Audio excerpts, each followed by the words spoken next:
Welcome to another edition of PowerCore Productions and Podcastings. And in today's video, we're going to be continuing Naruto Rebirth. What if Sasuke got the Rinnegan earlier? Part 4. Now, today with Part 4, this is going to be marking the first end to the Part 1 story of Naruto. And before we go into Part 2, there's actually an announcement I want to make regarding this series and with a lot of Naruto series going forward. You see, usually I just hop straight into the Shippuden part of the story and just continue on from there. But like I've said, with this year, what I want to do is I want to make quality stories that people are actually going to want to come back and see. And I'm starting to notice a dip off with this series. And I know that some of you might be thinking that I've been quitting on a lot of the stories I've been making this year, but I wouldn't say it's quitting more so than it's just a matter of me pivoting into a better direction, because in the end of the day, there's no point in continuing a story that no one's going to want to listen to or watch. So with that being said, with this video, we're going to be doing a like goal.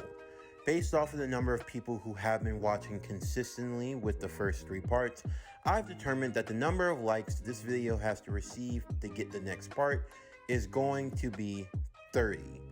I want 30 likes on this video by this Friday, and if so, then we'll continue on Monday. But if not, then this video is going to be going on hiatus until it reaches that like goal, and even then, I'm still going to have to wait until there's an appropriate time to bring it back. And in the meantime, I've got other series waiting that are ready to take its place based off of what you guys have said you've wanted to see this year. I hope that I'm not trying to come off as, say, pushy when it comes to my videos. Personally, if only a few people like them, ultimately, then that's fine. But if I know that there's an audience for what I can make and for people for what stuff they do want to see, then I want to try to reach that and get to its fullest potential. That's why with this year, I'm trying to stay away from doing series that don't do so well, if only because if I'm trying to grow this channel, then it means I have to actually take and manage my time seriously, because I have other responsibilities and things that I take care of when I'm not doing YouTube. So because of that, I have to do what's in the best interest of the channel. So yeah, if we can get this video to 30 likes by Friday, then we'll continue on into Shippuden. But if not, then we'll start one of our other newer projects. But anyway, without further ado, let's get into today's video. So as always, sit back, relax, and enjoy the show.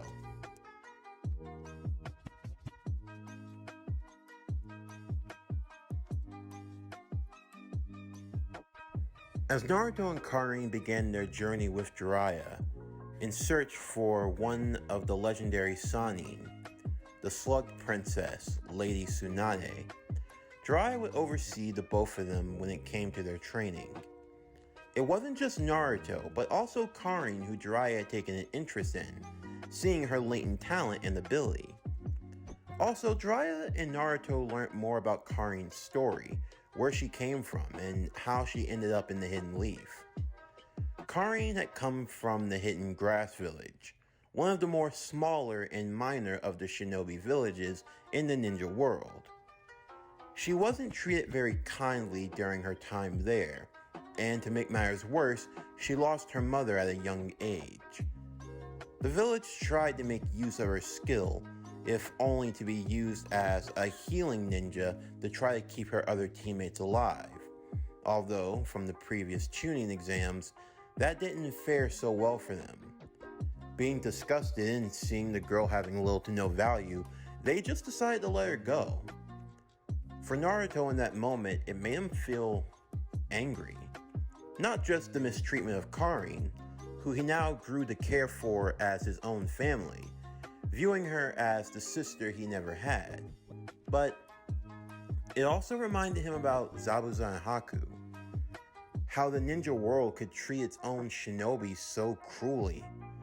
A village was supposed to take care and look after one's own, not discard them when they felt like they didn't serve any useful role for their overall scheme and objective.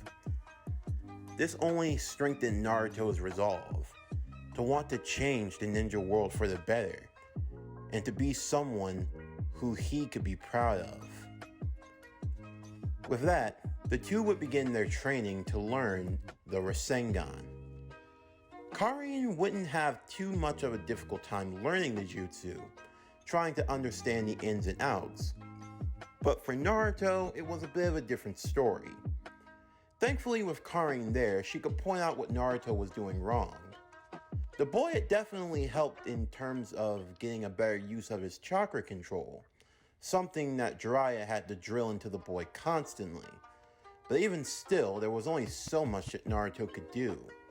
While Karin was making progress, although it was slow, it was still effective.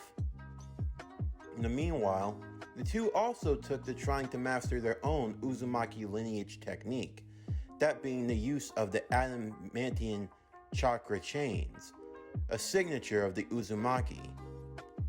From what Karin had always believed, it was said that only full-blooded Uzumakis could be capable of using this technique. She knew she could, and from the photo that she had seen of Naruto's mother, she was a full-blooded Uzumaki, but Naruto clearly wasn't. Jiraiya would theorize that maybe there was something special about Naruto that set him apart from most Uzumaki hybrids.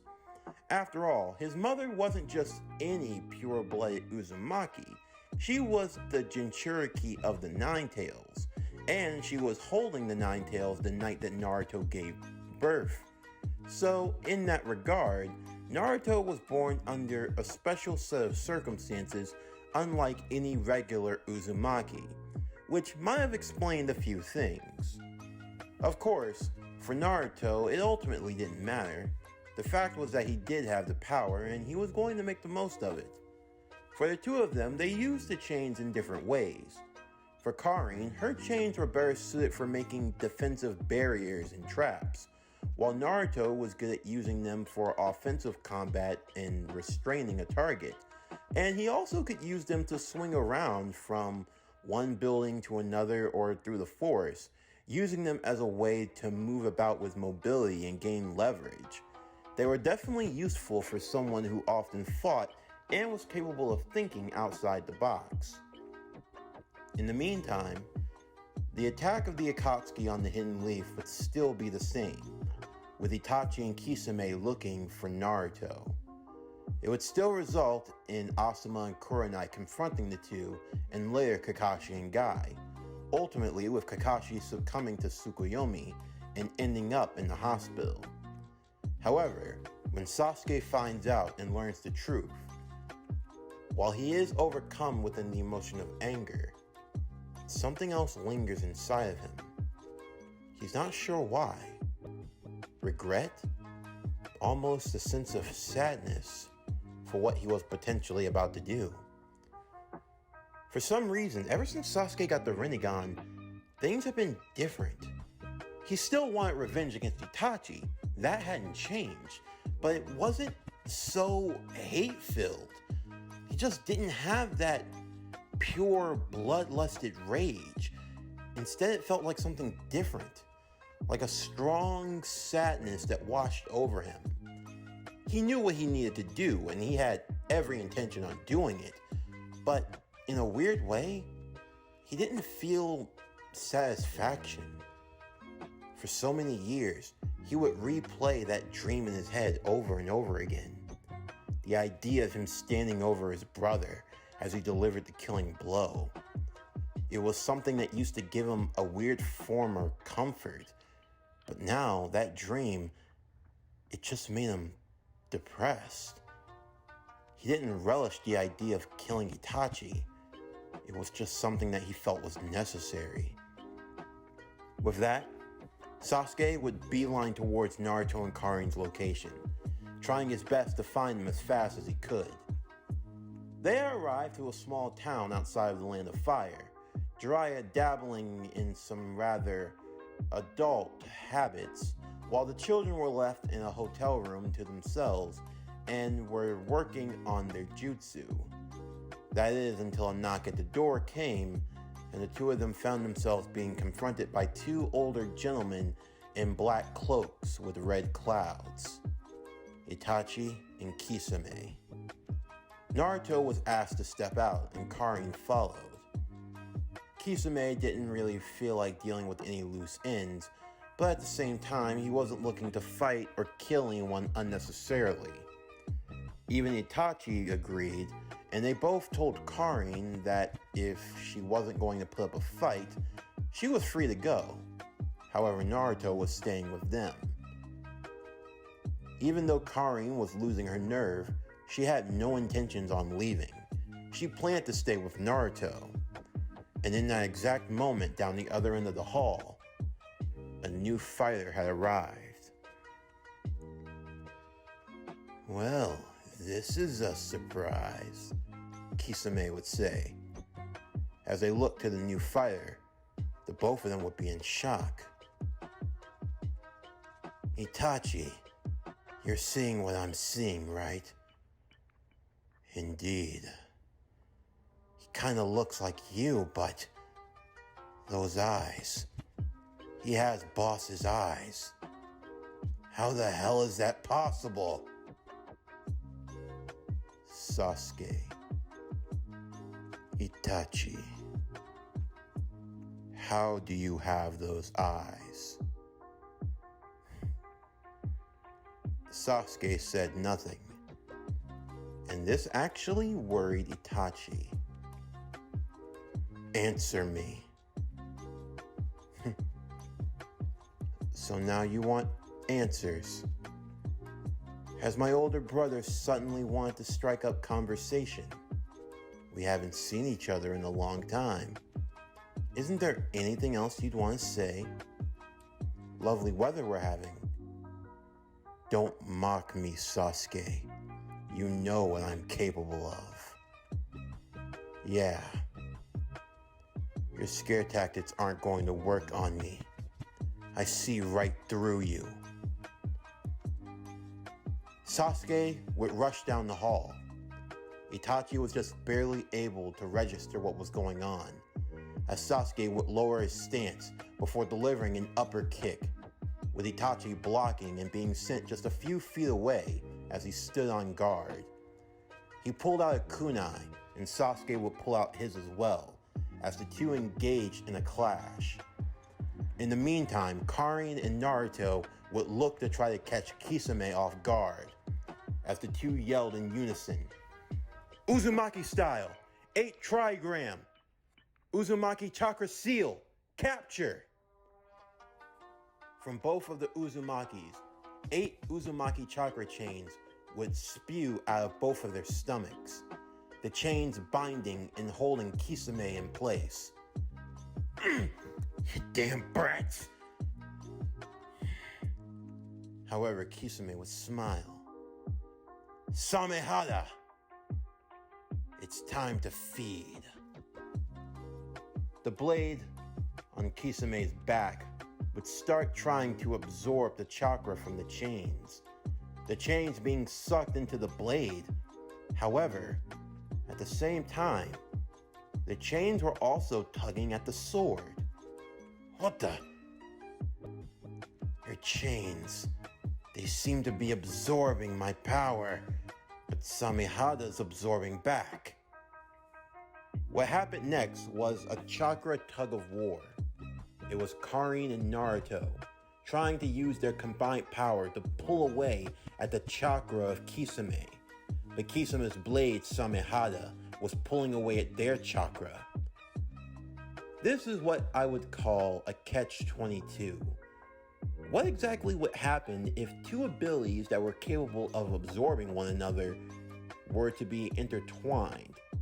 The Uzumaki chains were capable of absorbing and suppressing chakra. However, Samehada was capable of absorbing chakra itself. You could say that this was an ultimate game of tug-of-war. Whichever side won out would be the victor. Or you'd get the exact opposite, with both sides acting as, in a weird way, magnets with the same pole. And as a result, it caused a large repelling force to push both sides back. In the meantime, Sasuke engaged with Itachi.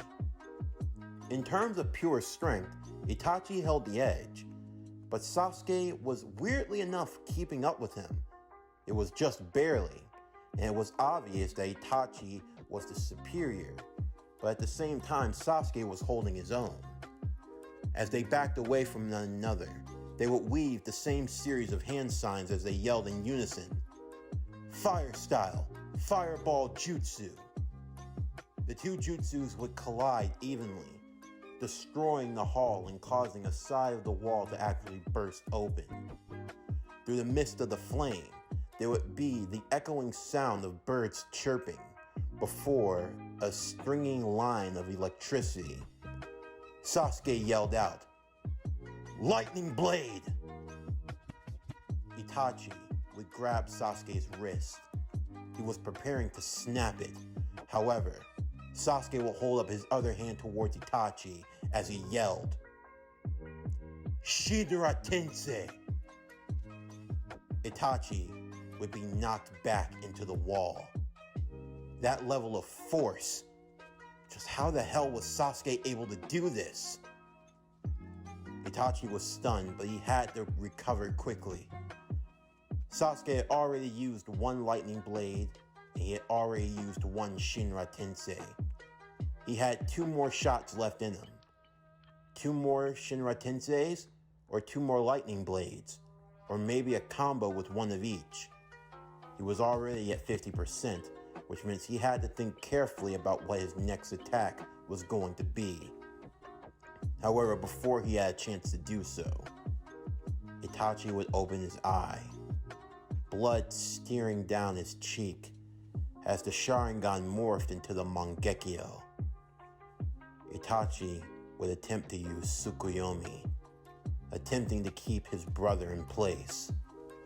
Sasuke found himself in a dark void of red and black as he found himself within the Tsukuyomi of Itachi. Sasuke stood completely still as Itachi walked towards his younger brother.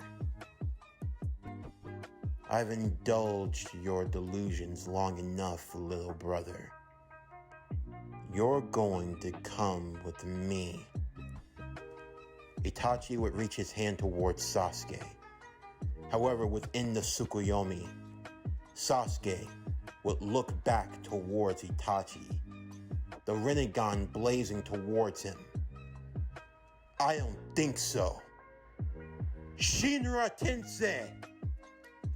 Sasuke would perform Shinra Tensei inside of the Tsukuyomi. Itachi would be given a splitting headache, and he was barely able to keep himself together. How the hell was he able to do that? To pull it off? He was able to overcome the Tsukuyomi. Itachi would stand back once more. That counted. Sasuke only had 1 more jutsu left in his arsenal. What was he going to do? He wasn't sure. Kisame was ready to launch his next wave of assault towards both Karin and Naruto before he got the chance. The walls around them would all turn into the belly of a toad as the children were moved out of the way. Jiraiya had arrived in time, and now both Kisame and Itachi would have no choice but to retreat. And this time, there was no debating. It wasn't just facing Jiraiya that would be difficult. The 2 Uzumaki children, and now Sasuke with the Rinnegan, and he was seemingly using it competently. The 2 Akatsuki would have no choice but to leave, as Itachi would use the flames of Amaterasu to create an opening allowing them to escape. Sasuke stared at the black flames. Had he really done it? Had he managed to push his brother back that far? If he could get a better mastery over this power, then maybe he might be able to. Before long, Might Guy would arrive as well, ready to take Sasuke back. However, Sasuke would instead want to stay, believing that he should do so for Naruto's sake, and Jiraiya would agree, honestly. The fact that Sasuke was able to hold his own against Itachi, that was beyond impressive. With that, Sasuke would join, now with Jiraiya having a new 3-man team on his hand, with Karin, Naruto, and Sasuke. All 3 of them would join the Toad Sannin as they continued their journey to find Tsunade. Before long, they would eventually find her in a gambling hall, with the interaction still going about as well as you could have hoped it would. Although this time, Tsunade's convincing would be much more deeper. You see, as they were continuing their search, Jiraiya was allowed to indulge the children, as they learned more about their past in a way. Well, more specifically, Tsunade's connection to the Uzumaki clan, seeing as how her grandmother and grandfather were Uzumaki and Senju, meaning she had Uzumaki blood within her DNA. Naruto was overwhelmed. Just not too long ago, he thought he didn't have any family, and now it felt like he were forming more and more family bonds with the passage of time. Sasuke was actually kind of happy for Naruto. He kind of understood how the boy felt. He had grown up an orphan with no one in his life, and now he actually found 2 people that he could connect with. At the very least, he was happy to see that could he even call him a friend? Or could he not? He wouldn't think about it for now. He was just pleased to see Naruto in a better condition. As the 4 would meet with Tsunade and Shizune, Tsunade at first had no intentions on joining them, nor did she have any intentions on taking the title of 5th Hokage. However, coming face to face with Sasuke, Naruto, and Karin, it actually affected her deeply. First, there was Naruto. He wouldn't take the disrespect towards the Hokage of any kind, his resolve being much stronger than it was in the original story. Then there was Sasuke, an Uchiha with the Rinnegan. And then there was Karin. When Tsunade learned of her story, it actually moved her quite a bit. For Karin, though, she actually touched Tsunade on a deeper level. To a degree, she kind of understood where she were coming from. When you lose so many people closest to you, it's understandable to have resentment, to not want to be a part of anything. However, despite everything she had gone through, she didn't have to be alone. Tsunade found herself being cut deep with her words. It seemed that Uzumaki had a way of using talk no jutsu. It caused Tsunade to actually break down even deeper. She remembered her lover Dan, her younger brother Nawaki. But yet when she saw these children, the resolve that they had, the strength that they had to overcome the darkness that they had been thrust into, it caused her to wonder, what right did she have to laze around and not do anything? If these children could overcome what they had gone through, then couldn't she do the same? Didn't she owe it to the people she loved to do better? It would take a long time, and it would take a lot of convincing. But Tsunade felt like she could give it one more chance. She would return with them, and she would take the mantle of 5th Hokage. If not for anything, just to see how these 3 turned out. When Orochimaru realized that Tsunade was not coming to help heal his arms, he was angered. He had lost so much. His jutsu. He had lost to the 3rd Hokage. He lost to Itachi. He had lost to Sasuke. He couldn't get anything he wanted. But there was only one silver lining in all of this. The girl. Now, Kabuto would play his role. While Naruto, Sasuke, and Karin were gone, someone paid a visit to the Hidden Leaf as well. It was under the guise of night. Sakura was walking alone. when she found herself confronted by a man on the roadway, a hooded figure. After taking it off, he revealed himself to be none other than Kabuto Yakushi. Sakura would stand on guard. "What do you want?" "I've simply come here to talk to you, Sakura. That's all." "Yeah, right.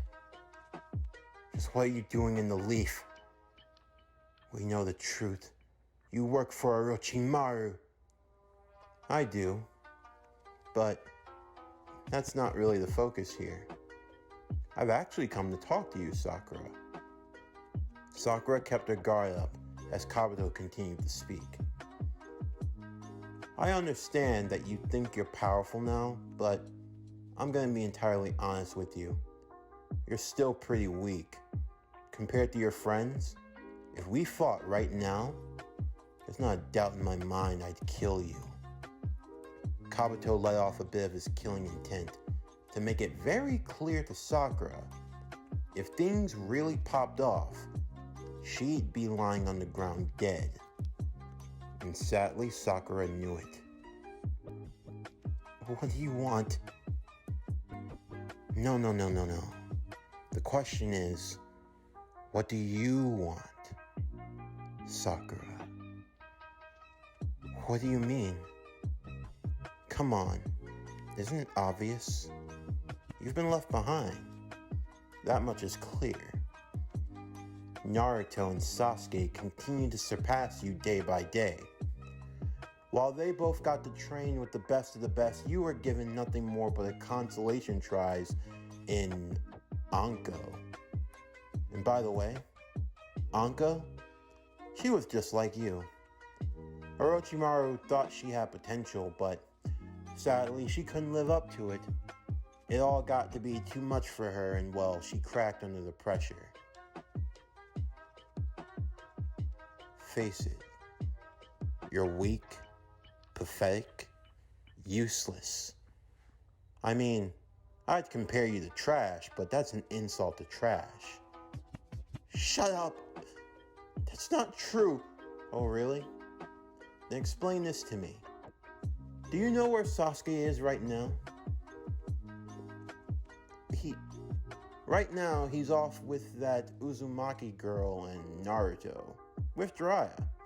They've been training together, going on a mission, getting stronger. And you've been left here behind." Itachi returned. "Itachi?" "Sasuke's older brother. I'm sure you didn't learn about this either, did you?" "Yeah, your friend Sasuke wants revenge against his older brother because he killed their whole clan. The entire family is gone because of him." You didn't know?" "What haven't they told you?" "Oh, but you know that Naruto and Karin know, right?" Sakura was dumbfounded. Why didn't she know this? Why did they know but not her? Oh, someone feeling left out. I know how it feels when you don't get to know the truth about everything. They keep you in the dark, Sakura. No one here takes you seriously. All Orochimaru offers you is a chance to get stronger. A chance that you and I both know you desperately need. Can you really be satisfied with the way you are now? With as strong as you are now? You'll never be able to catch up to the two of them. How useful are you going to be when the Akatsuki make their return? The Akatsuki? A group of S-rank criminal ninja. They're going to be coming after your friend Naruto. Oh, Karin and Sasuke know this, but I assume they didn't tell you that either now, did they? Why had Sakura been kept in the dark for so long? Did they not trust her? Did they not believe in her? Why haven't they told me anything? Do they think I'm that worthless? That I couldn't do anything for them? Sakura, with the way you are now, could you really do anything for them? In your heart of hearts, do you truly think you're on their level? As Sakura searched deep within herself, she knew she wasn't. If it really came down to it, she knew she wasn't as strong as Sasuke or Naruto. And now there was this Karin girl that just been tagging along, and suddenly she caught both of their attentions? But what about her? What am I supposed to do? It's not like I'm not trying. Just what the hell am I supposed to do? I'm not Naruto or Sasuke, okay? I wasn't born with power like them. I come from nothing. It doesn't matter how hard I try. People still look down on me. I was Kanochi of the Year. I trained as hard as everyone else.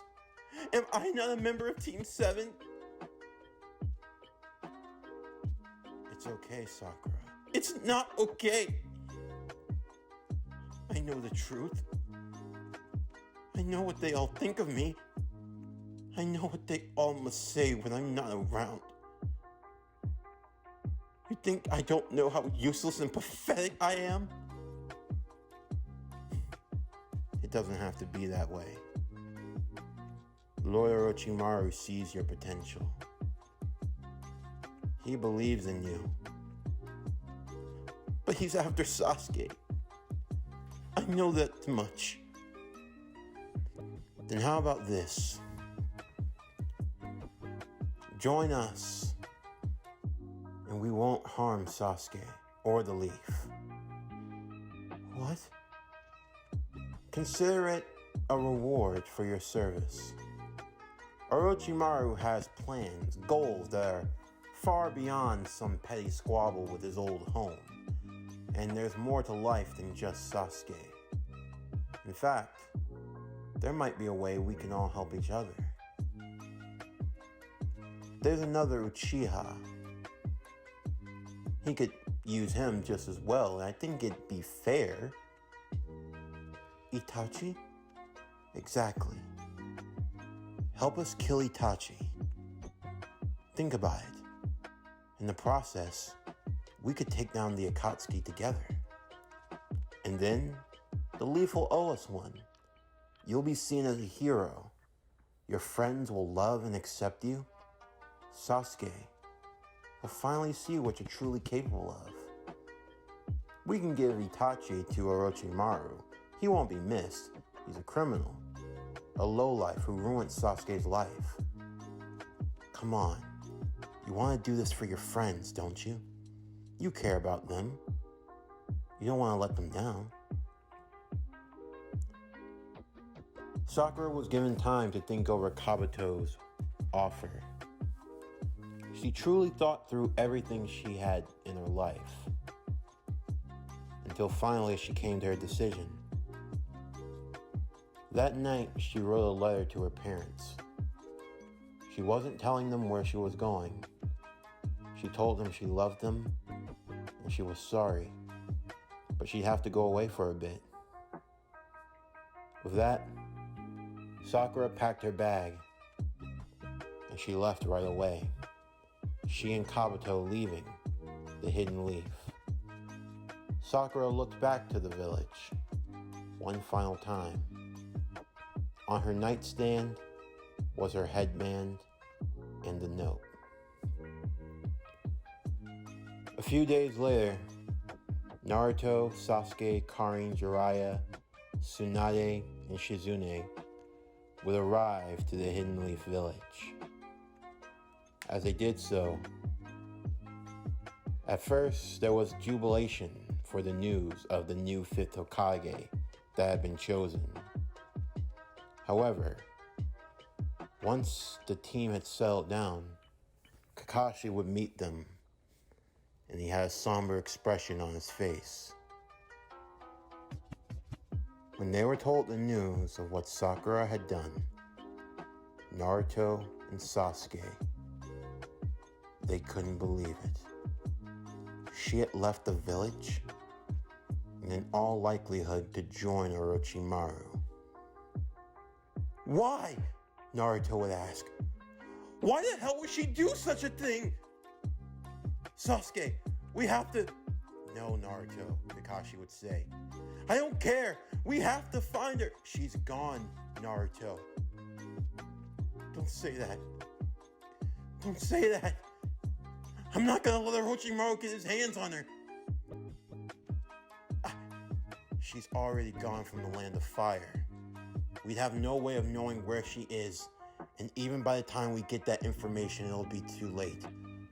For now, she's out of the village, Naruto. Naruto would fall to his knees in anguish as Karin comforted him now. For everything he had gained, there was also loss. For Sasuke, was this his fault? Orochimaru had been after him, he knew that. Was Sakura just the consolation for not getting the Uchiha? Had he only brought more misfortune to others? Even he was stinging with the pain of regret and anger within him. Naruto and Sasuke resolved in their heart.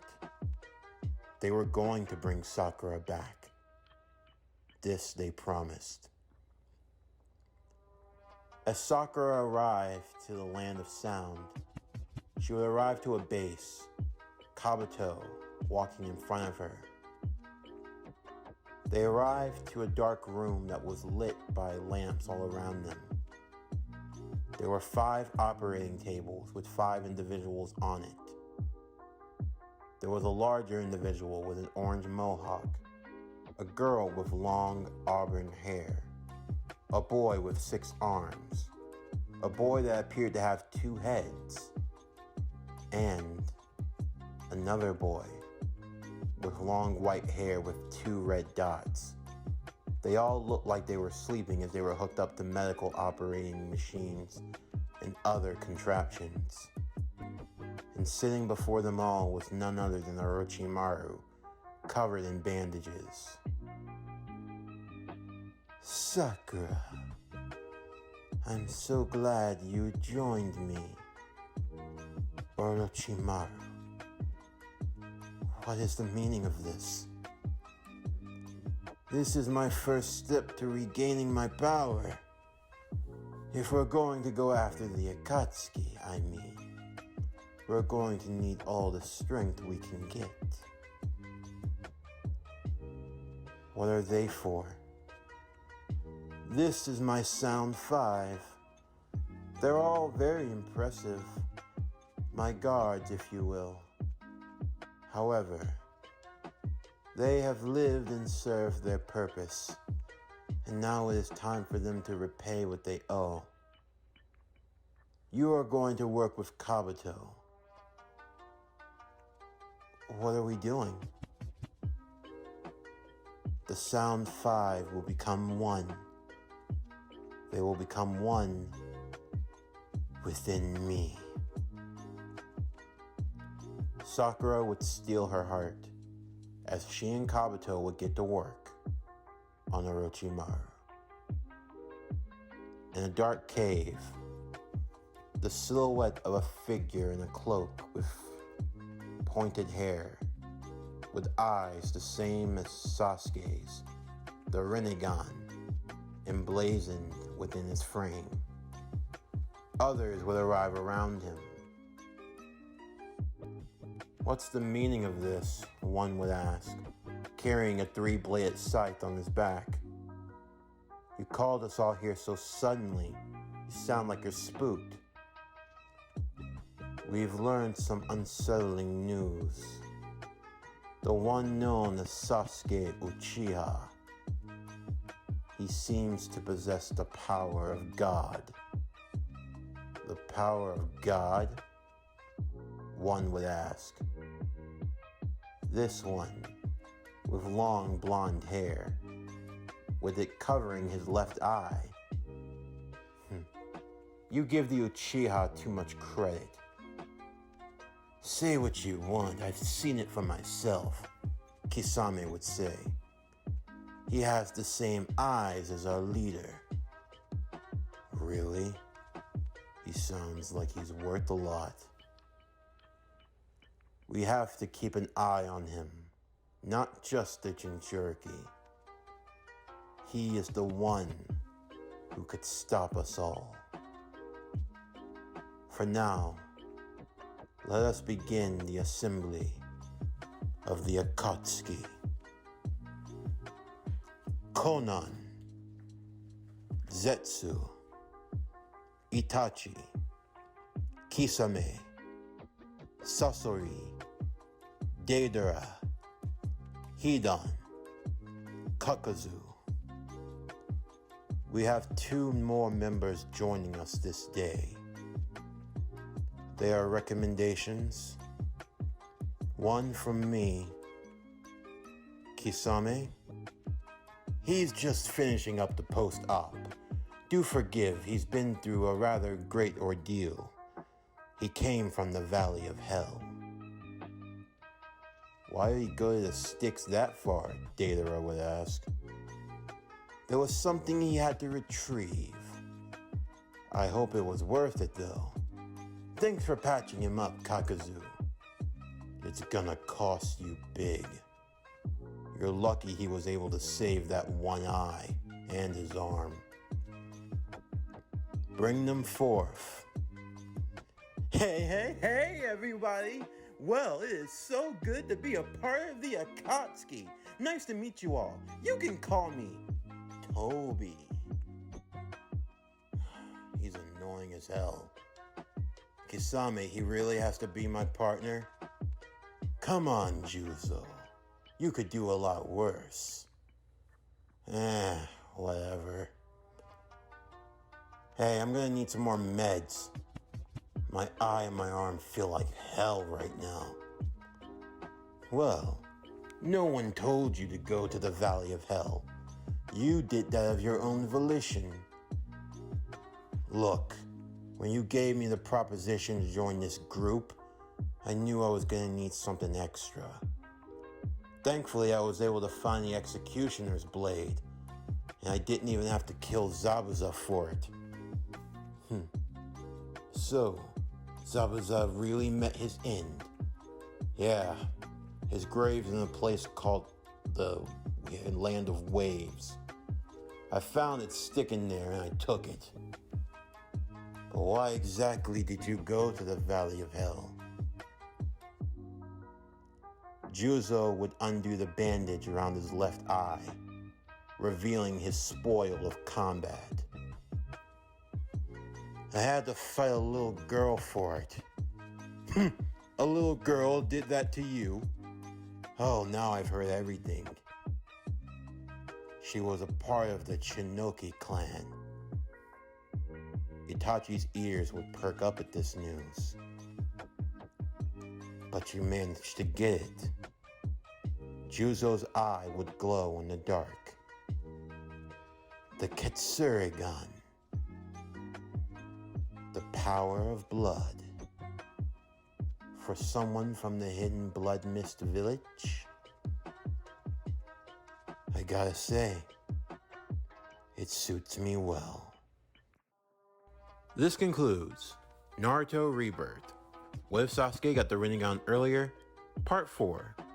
As always, if you enjoyed today's video and everything else, then please don't forget to like, comment, subscribe, share, and hit that bell for post notifications.